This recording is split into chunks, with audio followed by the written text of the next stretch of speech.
Continua ad essere critica la situazione per le visite dei parenti dei malati ricoverati all'ospedale Sila di Carbonia.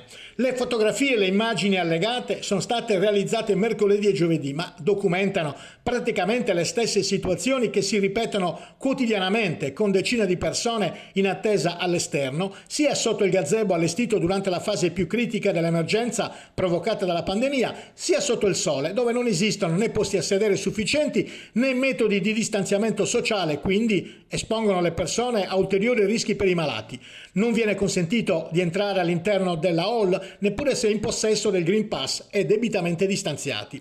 È una situazione inaccettabile, ci ha detto la figlia di un anziano ricoverato, anche perché succede che delle persone entrino direttamente approfittando di momenti di distrazione di guardie e infermieri, mentre altre vengono bloccate al controllo del Green Pass, peraltro assai approssimativo, e restano fuori esposte a sporcizia e caldo, senza alcun distanziamento. Appena ho chiesto di aspettare dentro, come previsto nel 2021, la sala d'attesa era interamente vuota, ha aggiunto, sono state respinta, salvo poi farci salire tutti insieme, senza adeguato distanziamento. Il controllo del Green Pass viene fatto in maniera molto approssimativa, ha sottolineato. Perché non viene effettuato? Ha chiesto, come avviene nei ristoranti con l'impiego di apposite app.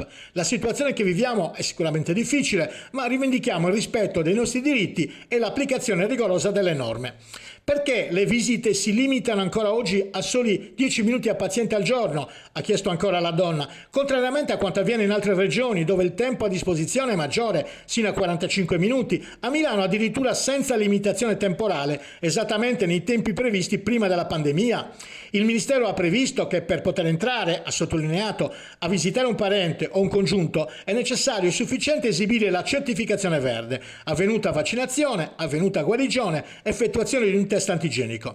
Nelle strutture ospedaliere, agli accompagnatori di pazienti non affetti da Covid-19 muniti di certificazione verde è consentito di restare nelle sale d'attesa dei dipartimenti di emergenza e accettazione e dei reparti di pronto soccorso, nonché nei reparti delle medesime strutture. Agli accompagnatori dei pazienti in possesso del riconoscimento di disabilità con connotazione di gravità, legge 104 del 92, è sempre consentito prestare assistenza anche nel reparto di degenza, nel rispetto delle indicazioni del direttore sanitario della struttura. Come si vede, ha concluso la figlia dell'anziano ricoverato, qui siamo in presenza di scelte restrittive a mio parere ingiustificate, che penalizzano pesantemente i parenti e conseguentemente anche i malati che non possono godere di un sostegno dei familiari molto importante in momenti così delicati della loro esistenza.